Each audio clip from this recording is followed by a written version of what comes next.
Assalamualaikum dan selamat datang ke YouTube channel saya, Reza Misliman di sini. Untuk video kali ini saya akan berkongsi resepi membuat popia sira. Okey, mula-mula kita akan potong dan bersihkan satu biji sengkuang saiz sederhana atau kecil. Kita akan buangkan kulit dan kita akan potong secara memanjang. Kalau nak guna penyagat sayuran pun boleh lagi senang. Saya tak ada penyagat, so saya potong secara manual lah.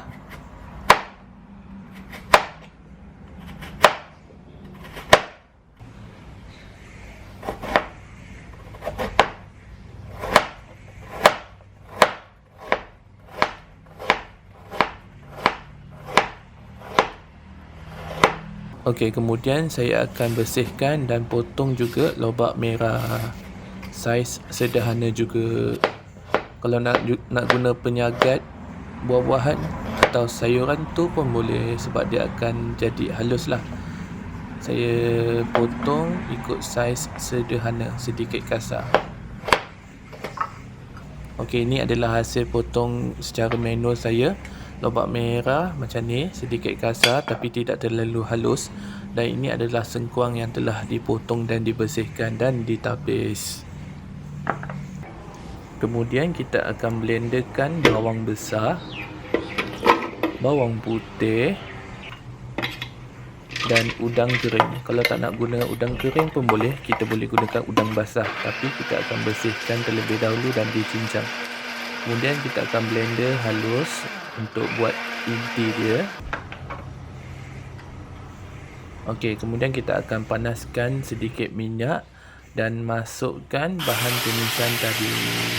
Dan kita akan masak sehingga dia naik bau. Setelah bahan tumisan tadi telah pecah minyak, kita akan masukkan terlebih dahulu lobak merah yang telah dipotong halus tadi. Kemudian kita akan tumis sampai dia lembut. Kita letakkan sedikit garam untuk perasa dia. Masak sedikit lagi.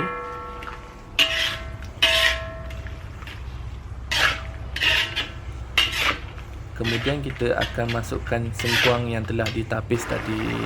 Kita akan gaul sehingga dia sebati dan lembut.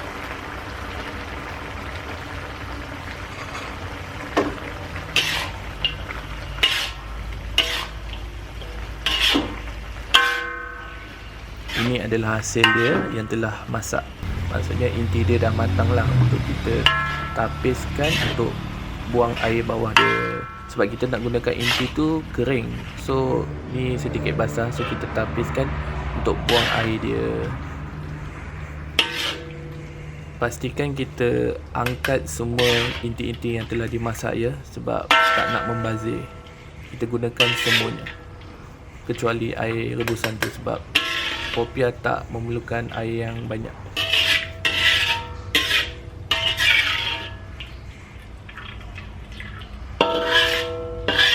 Kita akan gunakan kulit popia frozen. So mula-mula kita akan ceraikan kulit popia terlebih dahulu untuk senangkan kita membungkus popia dengan inti nanti. So proses ini agak mencabar kesabaran ya, sebab kita kena berhati-hati supaya kulit popia itu tidak koyak.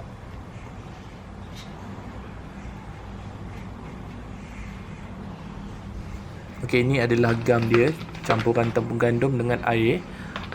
Agak-agak lah campuran dia supaya dia diikat macam tu untuk menjadikan dia gam.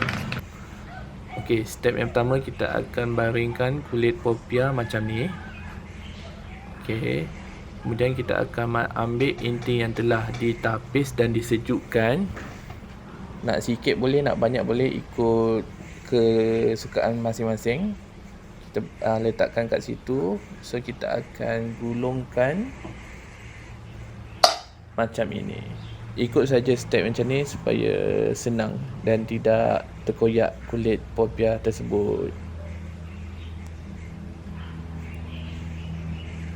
Kita akan ulang proses ini sampai habis. So gam tu untuk memastikan dia lekat lah supaya tidak terbuka.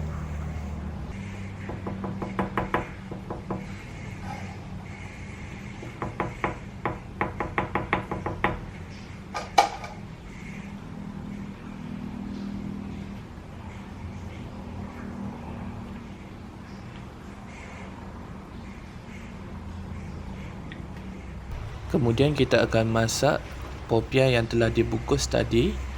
Kita akan masukkan satu persatu popia supaya dia tidak melekat antara satu sama lain. Kita akan masak sehingga golden brown.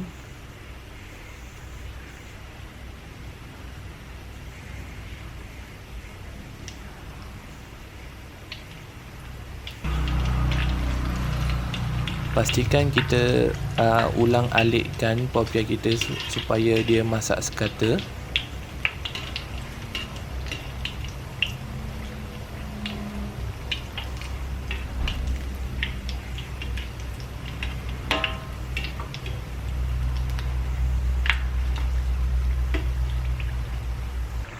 Okey, ini adalah gambaran popia kita yang telah masak sekata.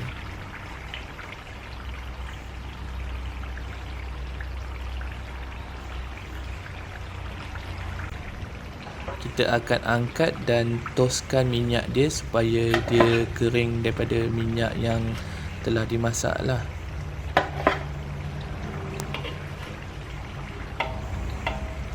Dan kita akan sejukkan sebentar. Ini adalah hasil popia yang telah digulung dan dimasak tadi. Okey, proses seterusnya adalah membuat sambal sirup. Kita akan blenderkan 1 biji bawang besar dan sedikit bawang putih dan 10 tangkai lada kering yang telah direbus terlebih dahulu.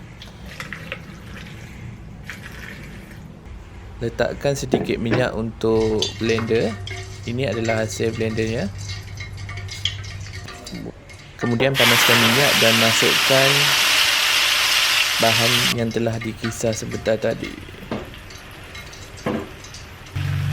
Dan kita akan masak sehingga sambal kita pecah minyak. Ini adalah hasil sambal kita yang telah pecah minyak. Kita letakkan sos cili, apa-apa jenama pun boleh, dalam 3 sudu besar.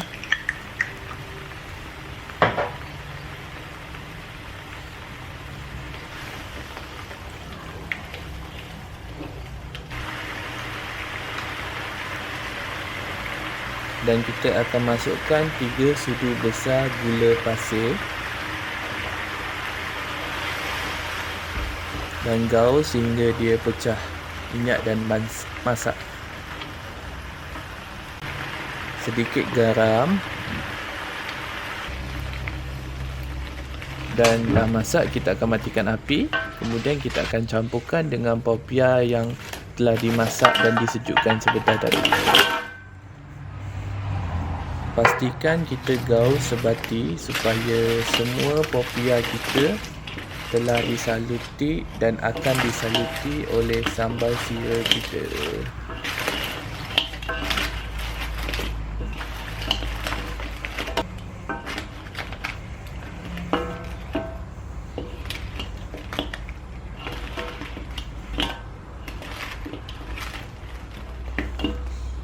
Setelah popia kita disalut sebati dengan sambal sirup, kita akan campurkan dengan biji-bijian.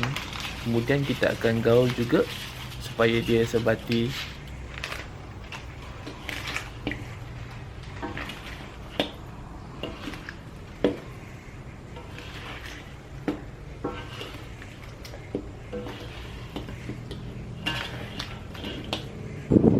Kemudian ini adalah hasil dia. Kita platingkan, letak sedikit bawang goreng dan marki chop, iaitu mari kita coba.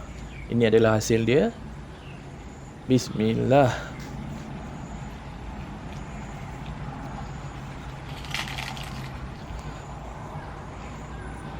Popia kita pasti akan rangup dan inti dia cukup rasa Okey, selamat mencuba. Jangan lupa like, komen dan subscribe ke YouTube channel saya. Assalamualaikum. Bye.